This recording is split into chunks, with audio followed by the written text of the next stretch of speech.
আসসালামু আলাইকুম ওয়া রাহমাতুল্লাহি ওয়া বারাকাতুহু।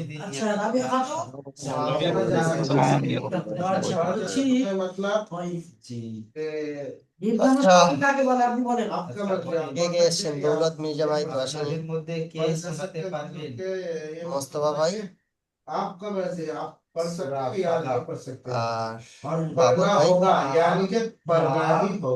জাকির হোসেন ভাই, তিনজন।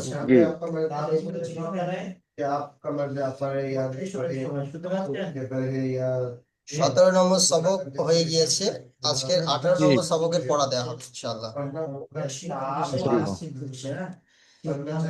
সবক নাম্বার 18, মাদের বর্ণনা। মাদের मदर বর্ণনা জি, সবক নাম্বার 18, মাদের বর্ণনা। মাদ, এখানে মাদ, তিনটি মাদ আছে, বুঝলেন? जी এখানেও তিনটি মাদ আছে। এই তিনটি মাদ নাম হলো, তিনটি মাদের নাম হলো, প্রথমটার নাম হলো মাদ্দে মুত্তাসিল, বুঝলেন? প্রথমটির নাম হলো মাদ্দে মুত্তাসিল, দ্বিতীয়টির मदर নাম হলো साथी মাদ্দে মুনফাসিল, তৃতীয়টির নাম হলো মাদ্দে মুনফাসিল, আর मदर তিন फासिल নম্বরটির নাম হলো মাদ্দে লাজিম। তিন নম্বরটির নাম কি? মাদ্দে লাজিম। मदर आजिम তিন নম্বরটির নাম হলো মাদ্দে লাজিম। মাদ্দে মুত্তাসিল, মাদ্দে মুনফাসিল আর মাদ্দে লাজিম। এবারে দেখেন, তিনটি মাদ আছে, তিনটি মাদে, এবার তিনটি মাদে তিনটে ভাগ আছে, মাদ্দে মুত্তাসিল, মাদ্দে মুনফাসিল আর মাদ্দে লাজিম। মাদ্দে মুত্তাসিল কাকে বলে বোঝার জিনিস আছে, ঠিক আছে? মাদ্দে মুত্তাসিল কাকে বলে একটা করে একটা করে বুঝিয়ে দেব আর একটা করে দেখিয়ে দেবো, ঠিক আছে? প্রথমে দেখেন মাদ্দে মুত্তাসিল, 1 নম্বর মাদ। মাদ্দে মুত্তাসিল কাকে বলে? হুরুফে মাদ্দার পর। হুরুফে মাদ্দা কাকে বলে আগে বলেন? হুরুফে মাদ্দা কাকে বলে বলেছিলাম? হুরুফে মাদ্দা কয়টি? তিনটি। আলিফ মাদ্দা, ইয়া মাদ্দা, ওয়াও মাদ্দা। হুরুফে মাদ্দা কয়টি? मदर তিনটি। तीन এখানে যে তিনটি মাদ এসছে, এই তিনটি মাদ কিন্তু আলাদা। আর जी যখন বলা হবে, যখন আপনাদেরকে জিজ্ঞাসা করা হবে হুরুফে মাদ, হুরুফে মাদ, হুরুফে মাদ কয়টি, मदर তখন বলবেন তিনটি। সেই তিনটি কি? তিনটি। আলিফ মাদ্দা, ইয়া মাদ্দা, ওয়া মাদ্দা। আলিফ ওয়া ইয়া। अलीमदा व आरिया জি। আলিফ ওয়া ইয়া। তো এখানে কি বলছে সেটা লক্ষ্য করেন। মাদ্দে মুত্তাসিল কাকে বলে সেটা বলছে। মাদ্দে মুত্তাসিল হুরুফে মাদ্দার পর, হুরুফে মাদ্দার পরে হামজা, হামজা একই শব্দে হলে মাদ্দে মুত্তাসিল হবে। হুরুফে মাদ্দার পরে, হুরুফে, ধরুন হুরুফে মাদ্দা, হুরুফে মাদ্দা কি কি? আলিফ মাদ্দা, ইয়া মাদ্দা, ওয়া মাদ্দা। যে কোনো হুরুফে মাদ্দা বলেছে মানে যে কোনো মাদ্দা। হুরুফে মাদ্দার ভিতরে আলিফ মাদ্দাও আসতে পারে, ইয়া মাদ্দাও আসতে পারে, ওয়াও মাদ্দাও আসতে পারে, এবং जी খাড়া জবর খারাজের উল্টা পেশও আসতে পারে। কেন বলুন তো? খাড়া জবর খারাজের উল্টা পেশ ওই আলিফ মাদ্দা, ইয়া মাদ্দা, ওয়াও মাদ্দার সমতুল্য বলেছিলাম। কি বলেছিলাম? जी সমতুল্য, समस्त ডুপ্লিকেট। हाँ समस्त सेम দুজনেই হ্যাঁ, ডুপ্লিকেট মানে সমতুল্য। সেই জন্য আলিফ মাদ্দা, ইয়া মাদ্দা, ওয়াও মাদ্দাও হতে পারে, এবং খাড়া জবর খারাজের উল্টা পেশও হতে পারে, ঠিক আছে? जी এখানে যেটা বলছে হুরুফে মাদ্দার পরে হামজা একই শব্দের মধ্যে আসলে মাদ্দে মুত্তাসিল হবে। তো এই ধরেন হুরুফে মাদ্দা, হুরুফে মাদ্দা মানে এটা আলিফ মাদ্দাও হতে পারে, ইয়া মাদ্দা হতে পারে, অ মাদ্দা হতে পারে, খাড়া জবর হতে পারে, খাড়া জবর হতে পারে, উল্টা পেশ হতে পারে। তো এই হুরুফে মাদ্দার পরে হামজা, এটা হলো হামজা। হুরুফে মাদ্দার পরে এই जी হামজাটা একই শব্দের মধ্যে, মানে এই হামজাটা একটা শব্দের মধ্যে, হুরুফে মাদ্দা এবং হামজাটা একটা শব্দের ভিতরে হলে মাদ্দে মুত্তাসিল হবে। যেমন দেখেন, এখানে বুঝিয়ে দিচ্ছি, দেখেন এই জিম, এই জিমে জিম আর আলিফ, জিম আলিফ জবর কি যা, এটা কি হুরুফে মাদ্দা, আলিফ মাদ্দা, তাই না? জিম जी আলিফ খালি ডান দিকে জিমের উপরে জবর আছে, আলিফ মাদ্দা, আলিফ মাদ্দা। তো जी जी যেহেতু এটা আলিফ মাদ্দা আছে, তাহলে এটাকে কি বলা হবে? হুরুফে মাদ্দা। এটা কি?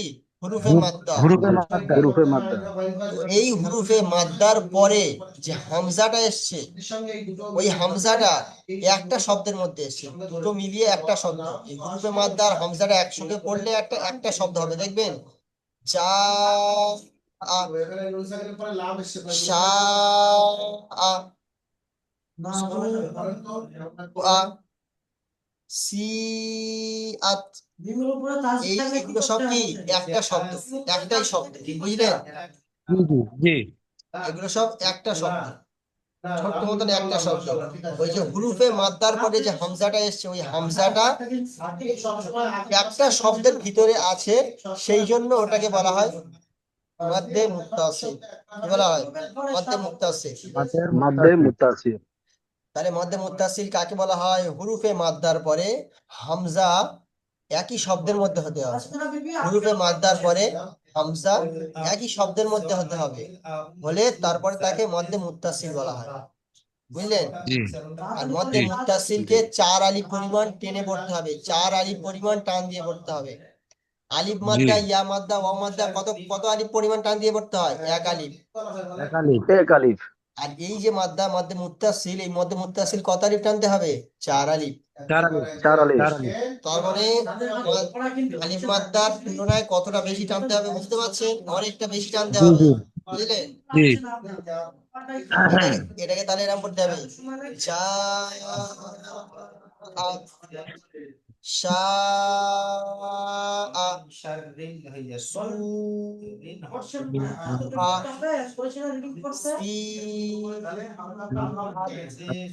বুঝে এসছে? একটু বেশি টান দিতে হবে তাহলে, বুঝলেন? জি জি তাহলে মধ্যে মুত্তাসিল কাকে বলে বুঝে এসছে?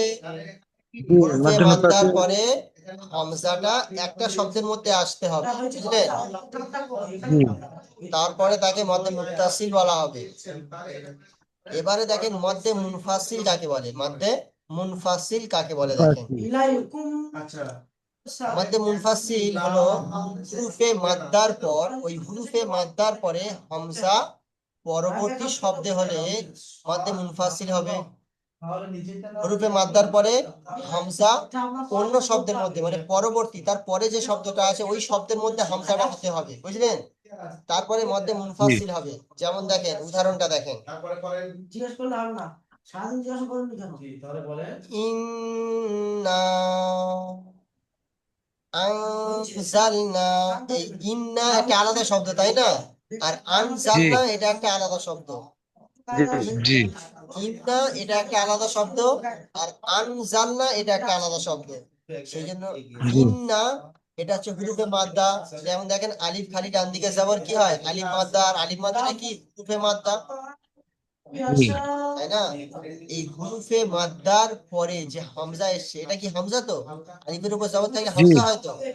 তো জি হুরুফে মাদ্দার পরে হামজাটা পরবর্তী শব্দে এসছে, মানে ওর পরের শব্দে এসে এসে গিয়েছে, সব অন্য শব্দের ভিতরে চলে গিয়েছে হামজাটা, তাই না? সেই জন্য জি এইটাকে মধ্যে মুনফাসিল বলা হয়। যেমন দেখেন, ইন্না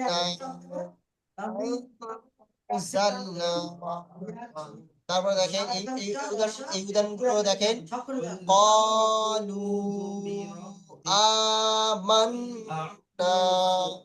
কলু একটা আলাদা শব্দ, লামা পেশ লু এটা আলাদা শব্দ, আর আমান্না এটা একটা আলাদা শব্দ, তাই না? জি দুটো শব্দ আলাদা। তো এই কলু এটা হলো হুরুফে মাদ্দা, আর এই হুরুফে মাদ্দার পরে এই যে আমান্না হামজা, এই হামজাটা অন্য শব্দের মধ্যে এসছে, সেই জন্য এটা মধ্যে মুনফাসিল হবে।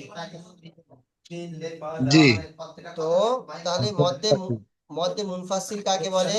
হুরুফে মাদ্দার পরে হামজা পরবর্তী শব্দে আসলে মধ্যে মুনফাসিল বলে, বুঝে এসছে? জি জি তাহলে দুটো কায়দা হলো, তাই না? 1 নম্বর হলো জি মধ্যে মুত্তাসিল, 2 নম্বর জি হলো মধ্যে মুনফাসিল। মধ্যে মুত্তাসিল জি কাকে বলে বলেছিলাম? মধ্যে মুত্তাসিল হলো হুরুফে মাদ্দার পরে হামজাটা একই শব্দের মধ্যে হতে হবে, একই শব্দের মধ্যে হলে মধ্যে মুত্তাসিল হবে। আর এই জি হুরুফে মাদ্দার পরে হামজাটা অন্য শব্দের মধ্যে হলে হয়, তখন মধ্যে মুনফাসিল হবে, বুঝে এসছে? জি জি ভুলে যাবেন না। তারপরে দেখেন 3 নম্বর কায়দা, মধ্যে লাজিম। মধ্যে লাজিম কি বলছে? এটা মধ্যে লাজিম। মধ্যে লাজিম কাকে মধ্যে বলে? লাজিম। জি মধ্যে লাজিম কাকে বলে এটা বুঝতে হবে এবার। উপরে যেটা মধ্যে মুত্তাসিল প্রায় একই রকম, তাই না? প্রায় একই রকম, শুধু হামজাটা নিয়ে ব্যাপার। হামজাটা একই শব্দের মধ্যে হলে মুত্তাসিল আর অন্য শব্দের মধ্যে হলে মুনফাসিল। হুরুফে মাদ্দার পরে তো তারপর দেখেন দেখেন মধ্যে মধ্যে লাজিম কাকে বলে, দেখেন মধ্যে লাজিম কাকে বলে। হুরুফে মাদ্দার পরবর্তী অক্ষরে, হুরুফে মাদ্দা মানে যেটা হচ্ছে হুরুফে মাদ্দা, এই হুরুফে মাদ্দার পরবর্তী অক্ষরে মানে হুরুফে মাদ্দার পরে যে অক্ষরটা থাকবে, বুঝলেন? হুম হুরুফে মাদ্দার পরবর্তী অক্ষরে জজম কিংবা তাসদীদ। জজম কাকে বলে? সাকিনকে জজম বলে, জানেন তো? জি জি হ্যাঁ সাকিনকে জজম বলে। আর সাকিন জজম মানে সাকিন কিংবা তাসদীদ হলে মধ্যে লাজিম হবে। হুরুফে মাদ্দার পরের অক্ষরে সাকিন হুম কিংবা তাসদীদ হলে মধ্যে লাজিম হবে। সহজ বিষয়। মধ্যে যেমন জি উদাহরণটা দেখেন এই হলো মধ্যে লাজিমের উদাহরণ। এই দেখেন হাজুকা, হা আলিফ জবর হা, এটা হলো হুরুফে মাদ্দা, তাই না? হুম এই হুম হুরুফে মাদ্দার মধ্যে পড়ে পরের অক্ষর কোনটা? জিম। হুম জিমে পড়ে তার কিছু থাকে জিমের উপরে তাসদিদ আছে, সেই জন্য তার এটা জন্য মাদ্দে লাজিম। সেই জন্য কি মধ্যে এটা লাজিম মাদ্দে লাজিম। জি হুরুফে মাদ্দার পরের অক্ষরটা যদি তাসদিদ কিংবা সাকিন যুক্ত অক্ষর হয় তাহলে সেটাকে মধ্যে লাজিম পড়তে হবে, মধ্যে বুঝলেন? লাজিম জি। জি মধ্যে লাজিমকে কত আলিফ টান দিয়ে পড়তে হবে জানেন? 5 আলিফ। জি, পাঁচ 5 আলিফ আলিফ। মধ্যে একটা জিনিস তো আপনাদের বলে দিইনি, মধ্যে মুনফাসিল কত আলিফ টান দিয়ে পড়তে হবে সেটা বলিনি। তো মধ্যে মুনফাসিল হলো 4 আলিফ। মধ্যে মুত্তাসিল চার আলিফ যেমন মধ্যে মুত্তাসিল প্রথম যেটা মধ্যে মুত্তাসিল সেটাকে 4 আলিফ টানবেন। মধ্যে মুনফাসিল মানে 2 নম্বর যেটা মধ্যে মুনফাসিল সেটাকেও 4 আলিফ টানবেন। তিন জি নম্বর যেটা মধ্যে লাজিম যেটা সেটাকে 5 আলিফ টানবেন, 5 আলিফ। পাঁচ আলিফ টানতে হবে কয়জন হয়েছে পাঁচ আলিফ টানিয়ে জি। হুম তাহলে মধ্যে মুত্তাসিল মধ্যে মুনফাসিল মধ্যে লাজিম কাকে বলে বুঝে এসে? মধ্যে জি জি মুত্তাসিল হলো 1 নম্বর যেটা মধ্যে মুত্তাসিল, হুরুফে মাদ্দার পরে হামজা যদি একই শব্দের মধ্যে থাকে তাহলে তাকে বলে মধ্যে মুত্তাসিল, আর এটাকে 4 আলিফ পরিমাণ টেনে পড়তে হবে। মধ্যে জি মুনফাসিল অর্থাৎ দ্বিতীয় নম্বর কায়দাটা, মধ্যে মুনফাসিল হুরুফে মাদ্দার পরে হামজা যদি অন্য শব্দে মানে পরবর্তী শব্দের মধ্যে আসে, হুরুফে জি মাদ্দার পরে হামজাটা যদি পরবর্তী শব্দের মধ্যে আসে তাহলে তাকে মধ্যে মুনফাসিল বলা হবে। এটাকেও চার জি আলিফ পরিমাণ টেনে পড়তে হবে। মধ্যে লাজিম অর্থাৎ তৃতীয় নম্বর কায়দাটা, হুরুফে মাদ্দার পরের অক্ষরটা যদি তাসদিদ কিংবা সাকিন যুক্ত হয়, হুরুফে মাদ্দার জি পরের অক্ষরটা যদি তাসদিদ কিংবা সাকিন যুক্ত অক্ষর হয় তাহলে তাকে মধ্যে লাজিম বলা হবে। আর এর পরিমাণ 5 আলিফ। পাঁচ আলিফ টানিয়ে পড়তে হবে 5 আলিফ টান দিয়ে পড়তে হবে। এই 3টে কায়দা তাহলে সকলে বুঝে এসছো তো নাকি? জি জি জি মাশাআল্লাহ। জি আচ্ছা, এবার এই 3টে কায়দার পড়াগুলো দেখে নেন, উদাহরণগুলো দেখে নেন। এই প্রথমে যেগুলো দেখতে পাচ্ছেন এগুলো হলো মাদ্দে মুত্তাসিলের উদাহরণ, অর্থাৎ হুরুফে মাদ্দার জি পরে হামজা একই শব্দের মধ্যে এক আয়াত আসলে, থেকে একই শব্দের মধ্যে আসলে যেটা হয় যা জি জিম আলিফ যাওয়া যা, এগুলো বানান করতে হবে, এগুলো ছোট ছোট আছে। জি শা আ সু আ জি সি আত আত, সিন ইয়াজের সি, হামজা তাজাবার আত, তাজাবার আত সি আত আত। এটা হলো মধ্যে মুত্তাসিলের উদাহরণ, বুঝলেন? এবারে দেখেন মধ্যে মুনফাসিলের উদাহরণ, মধ্যে মুনফাসিলের 4টি উদাহরণ বড় বড়। তো দেখেন জি প্রথম কি হলো, ইন্না আনজালনা, হরফে মাদ্দার পরে হামজা পরবর্তী শব্দে আসার কারণে মধ্যে মুনফাসিল হচ্ছে, সেই জন্য এটাকে 4 আলিফ টান দিয়ে পড়তে হবে। ইন্না হামজা নুন জের ইন, নুন আলিফ জবর না, ইন্না হামজা নুন জবর আন, ইন্না আন, জাল লাম জবর জাল, আনজাল, নুন খাড়া জবর না, আনজালনা, হা পেশ হু, أنزلناه ইন্না আনজালনাহু। তারপর দেখেন ক্বালু আমান্না। কফ আলিফ জবর ক, লাম পেশ ক্বালু। হামজা খাড়া জবর আ, মিম জবর মা, নুন আলিফ জবর না, আমান্না। হামজা খাড়া জবর আ, মিম নুন জবর মান, নুন জবর না, আমান্না। ক্বালু আমান্না। তারপর দেখেন লাহু আফান। লাম জবর লা, হা উল্টা পেশ হু। এই উল্টা পেশ কি বলেছিলাম? হুরুফে মাদ্দার ডুপ্লিকেট। হুরুফের মাদ্দা হুরুফে মাদ্দার ডুপ্লিকেট ডুপ্লিকেট, সেই জন্য ডুপ্লিকেট এটাকে হুরুফে মাদ্দা পড়তে হবে, তাই না? জি ক্বালু আফান। কফ জবর ক, লাম লাম জবর লা, হা উল্টা পেশ হু, লাহু। হামজা জবর জবর আজ, লাহু আজ। আইন আলিফ জবর আ, লাহু আজ আ। ফা জবর ফান, লাহু আজ আফান। তারপরে দেখেন ফি আমরিনা ফায়াজির ফি। হামজা মিম জবর আম, ফি আম। রাজের রি, নুন আলিফ জবর না, ফি আমরিনা। এবারে দেখেন মাদ্দে লাজিমের উদাহরণ। মাদ্দে লাজিম কাকে বলে? মাদ্দে লাজিমের উদাহরণগুলো দেখেন। হুরুফে মাদ্দার পরে সাকিন কিংবা তাজিদ যুক্ত অক্ষর আসলে সেটাকে মাদ্দে লাজিম বলা হয়। যেমন আ,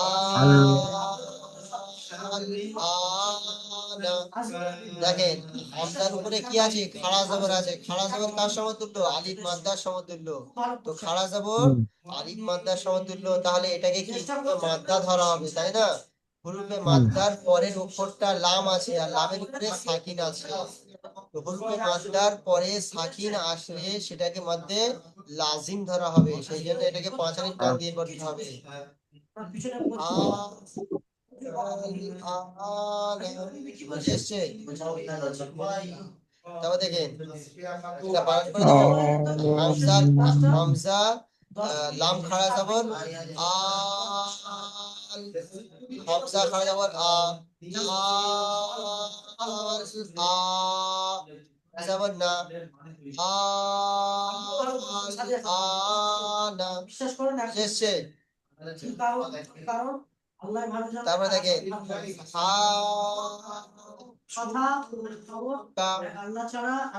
হা আলিফ জবর হা, জিম ওয়াও পেশ জু, হা জু। কাফ জবর কা, হা জু কা। তারপর দেখেন ওয়াসফাতি। ওয়াও সদ জবর ওয়াস, সদ খাড়া যাব স, ওয়াস। এটা বানানটা ভালো করে বুঝে নেন। ওয়াও সদ জবর ওয়াস, সদ খাড়া জবর স, আর এই সদ কাফের ফাঁস সঙ্গে জুড়ে, বুঝলেন? সদ খাড়া ফা জবর স। ঠিক আছে? ওয়াওটা প্রথমে ওয়াওটা সদের সঙ্গে পড়া হবে, সদটা টানও হবে এবং ফার সঙ্গেও মিলিয়ে পড়া হবে, বুঝলেন? জি টানও হবে এবং ফার সঙ্গে ফের মিলিয়ে পড়া হবে। ওয়াস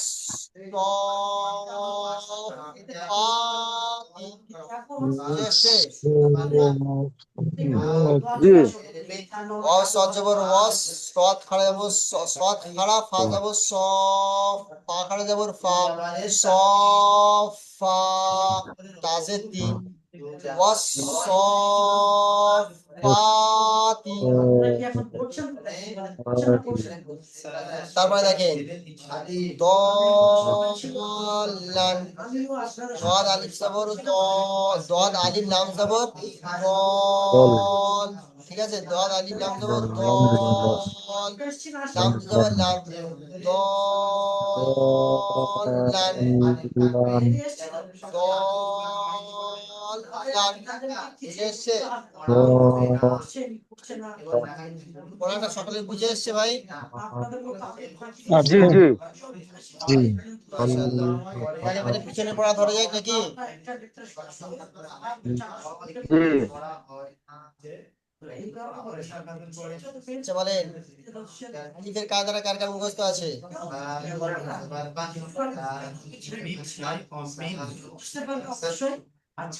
আলিফের কায়দাটা কে কে বলতে পারবেন? শর্টে কে বলতে পারবেন? জি জি আলিফের কায়দা যেটা বলেছিলাম। আলিফের কায়দা খুবই সহজ কায়দা কিন্তু।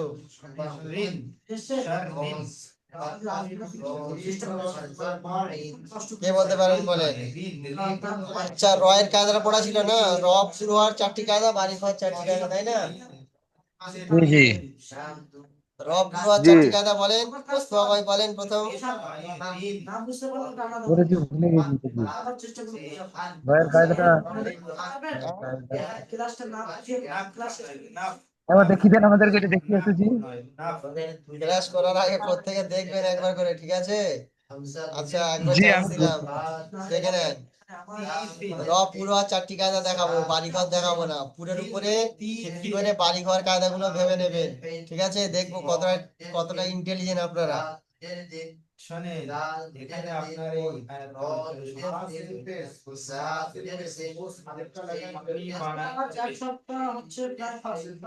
এর উপরে খারাপ খারাপ পোশাক ওর উপর জবর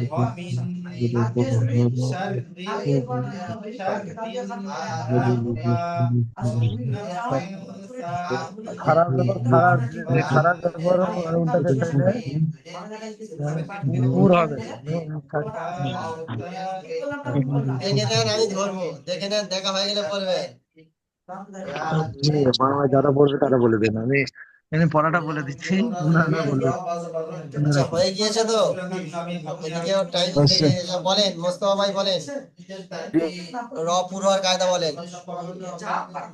পুর হওয়ার কায়দা হলো খারা জবর খারা, খারা জবর আওয়াজ উল্টা পেশ পরিষ্কার হইলে, আসছে না, আওয়াজ পরিষ্কার আসছে না, ভালো করে বলেন। খারা জবরের খারা জবর খারাপ উল্টা উল্টা পেশ হইলে র পুরো আর পুর হবে 4টি এবং কায়দা, র পুরো আর 4টি কায়দা বলেন। রয়ের ওপরে যদি ডান দিয়ে যদি খারা জবর পেশ হইলে পুর হবে। রয়ের উপরে মানে খরা খারা জবর উল্টা পেশ হইলে পুর হবে।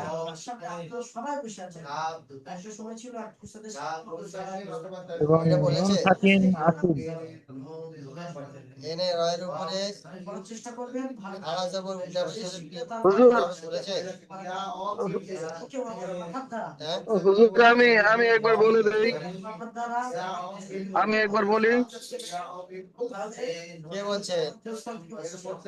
বাবর জাকির ভাই। ভাই? জাকির ভাই? জাকির হোসেন, মোহাম্মদ জাকির হোসেন। আচ্ছা জি বলেন। জি পুরা পুরা চলে না, দেখা যাচ্ছে আমার এখানে, পরে মুখস্থ হবে না তাহলে আমার। আপনারা ভিডিও দেখে পড়াটা করবেন তো? আমি তো ভিডিও দেখে যেটা বারবার হুজুর বলে দিই। জি কি কয়, লেখাটা তলে আচ্ছা, নামান, আমি দেখা পাচ্ছি, তৃতীয় লিঙ্কে দেখতে কথা পাচ্ছি, বলছি। দেখে দেখে তৃতীয় লিঙ্কে এই বিষয়ে কথা বলবো, এখন আপনারা জি পড়েন। আমি এখন আপনারা পড়াটা বলেন। জবর জবর পেশ সাকিন হইলে পুর হবে রয়ের উপরে। রর উপর জবর বা পেশ আসলে রপুর হবে 1 নম্বরে, আর 2 নম্বরে হচ্ছে রর সাকিনের পূর্বে জবর বা পেশ হলে রপুর হবে। আর 3 নম্বর, রয়ের উপরে দু জবর দু পেশ হলে রপুর হবে। আর 4 নম্বর, রর মাদ্দা মুসাদ্দাদ মুসাদ্দাদের উপর জাবার বা পেশ হলে রপুর হবে।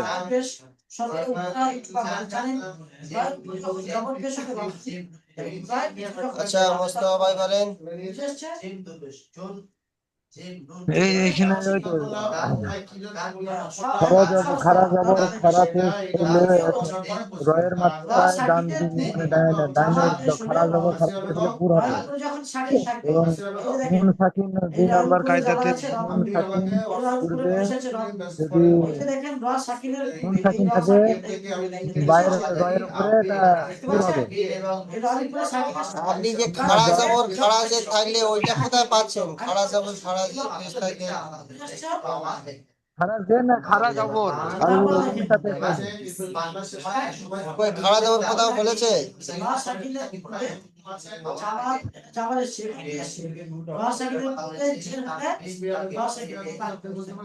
যে আপনি আপনার মতন বলছেন।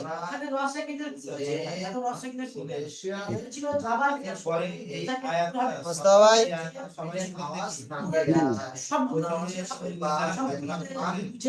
আপনি কি আপনার মতন বলছেন?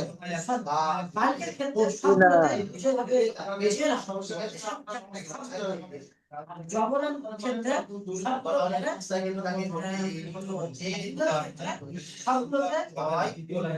জাবারের পেশ, ঠিক আছে? রয়ের উপরে জবর থাকিলে দেখেন আমি তো হইবে সহজভাবে বলে জবর দিয়েছিলাম, রয়ের উপরে রয়ের জাবার উপরে অথবা পেশ হলে রপুর হবে। র সাকিনের হ্যাঁ পূর্বে জাবার অথবা পেশ থাকলে রপুর হবে। রয়ের উপরে জাবার বা দুপেশ থাকলে রপুর হবে। রস মুসাদ্দাদের উপরে জাবার বা পেশ থাকলে রপুর হবে। চারটি সিম্পল। খাড়া জবর উল্টা পেশের কথা তো কোথাও আসেনি। মোস্তফা ভাই কিন্তু খাড়া জবর আর উল্টা পেশ ধরে টানাটানি করছে। জি জবর হইলে পুর হবে এই মনে করেন আচ্ছা নুন সাকিন এর উল্টোটা আমি তো র সাকিনের পুরের কায়দাটা বলে দিলাম, বারিকের কায়দাটা কে বলতে পারবেন বলেন? যে কোনো অক্ষর, ঠিক আছে? যে কোনো অক্ষর, ঠিক আছে? রয়ের নিচে যদি জাবার জের হলে র বারিক হবে। আচ্ছা 2 নম্বর। আচ্ছা যদি জাবার পেশ থাকে, শুধু জাবার পেশ রয়ের পূর্বে জের হলে র বারিক হবে। রয়ের পূর্বে না, র সাকিনের পূর্বে। র সাকিনের পূর্বে, হ্যাঁ, জের হলে র বারিক হবে। 3 নম্বর কায়দা। হ্যাঁ, 2 নম্বর কায়দা র সাকিনের নিচে খারা জের হলে র বারিক হবে। র সাকিনের পূর্বে দুই জের থাকলে র বারিক হবে। রয়ের নিচে দুজে থাকলে র বারিক হবে। 4 নম্বর কায়দা। যেমন র যখন রা করতে হবে, র যখন রা হবে, ঠিক আছে? তারপর দেখেন তাজদিদওয়ালা রয়ের উপরে জাবার থাকলে জেদ থাকলে র বারিক হবে। তাজদিদওয়ালা রয়ের নিচে জেদ থাকলে র বারিক হবে। বুঝে যাচ্ছে? ঠিক আছে? জি হ্যাঁ, এবার এই দুটো আবার দুটো পেশটা বাড়ছে, আমি নিচে শুধু দুটো জেড দিয়ে দেবো, তাহলে হলো বাড়ি। ঠিক আছে, কি বললাম? আচ্ছা হুজুর, কালকে তো আমি এটা ক্লাস হ্যাঁ, অল্প কিছু দেখেন, example বুঝিয়ে দিলে ভালো হইতো আমার। ওই তো বললাম তো, রয় পুর হওয়ার বারিক হওয়ার কায়দা তো শর্টে বলে দিলাম। র পুর হওয়ার না কায়দা না, যেটা এটা বুঝছি, এক্সাম্পলটা এটা তো বুঝলাম, এটা কায়দাটা তো বুঝলাম, এক্সাম্পলটা ওইটা যেটা যে বারিক পূর্বে তো পড়েন। এটা তিন নম্বর দেখেন। দেখেন রয় নিচে দুজন হলে মোস্তফা ভাই পড়েন, এখান থেকে পড়েন, বুঝতে পারবেন। আমি তারা বলে দিচ্ছি। রাজাক না, রাজাক না। রজক না আচ্ছা আমি আমি এটা বুঝিয়ে দিচ্ছি, পুরের কায়দাটা বুঝিয়ে দিচ্ছি। দেখেন রয়ের উপরে, এই রয়ের উপরে কি আছে? জাবার আছে, তাই না? রয়ের উপরে জাবার আছে, হ্যাঁ। সেই জন্য রপুর হবে। তারপর দেখেন রয়ের উপরে পেশ আছে, রয়ের উপরে পেশ থাকার কারণে রপুর হবে। জেনের সাথে র সাকিনের পূর্বে জাবার আছে, তাই না? র সাকিনের পূর্বে জাবার আছে, জি সেই জন্য রপুর হবে। র সাকিনের পূর্বে পেশ আছে, সেই জন্য রপুর হবে। আর র তাসদিদওয়ালা রয়ের উপরে জাবার অথবা পেশ আছে, সেই জন্য রপুর হবে। বুঝলেন? আরো একটা জিনিস জি এখানে আসেনি, যেটা হলো রয়ের উপরে দু জাবার বা দু পেশ হলে রপুর হবে। ঠিক আছে? বুঝলেন? জি এবারে পড়াটা পড়েন। মোস্তফা ভাই ঝরে পড়েন। রজক না তারপরে রবা রু রবা নেয়, রবে রুবা রয়ের উপরে না পেশ আছে। রুবানা, আচ্ছা রু বাবর ভাই তারপর পড়েন কোনটা? এটা পড়েন, আর আরসালনা, তারপর এটা পড়েন, তারপর কুরআনু, কুরআনুন। আচ্ছা জাকির ভাই আপনি লাস্টের দুটো পড়েন, কুরআনুন, জি। জাকির ভাই।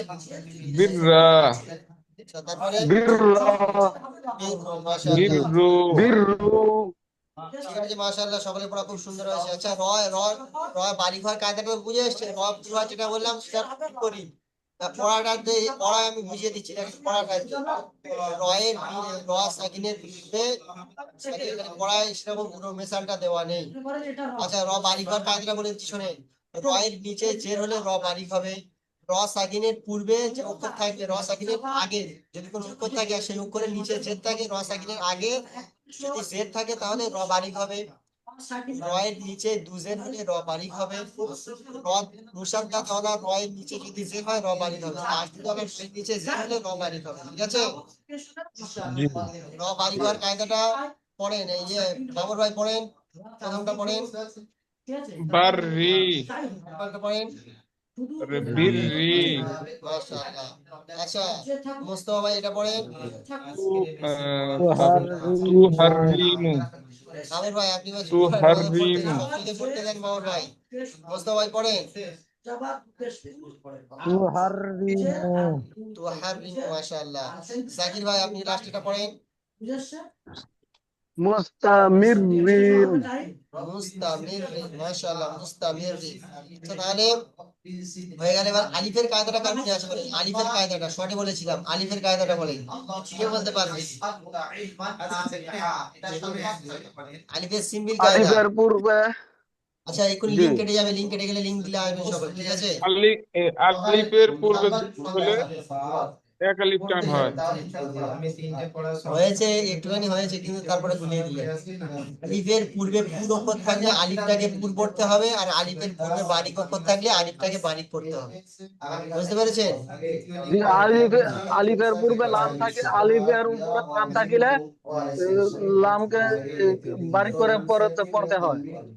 লাম যদি বারিক অক্ষর থাকে তাহলে জবর বারিক করে পড়তে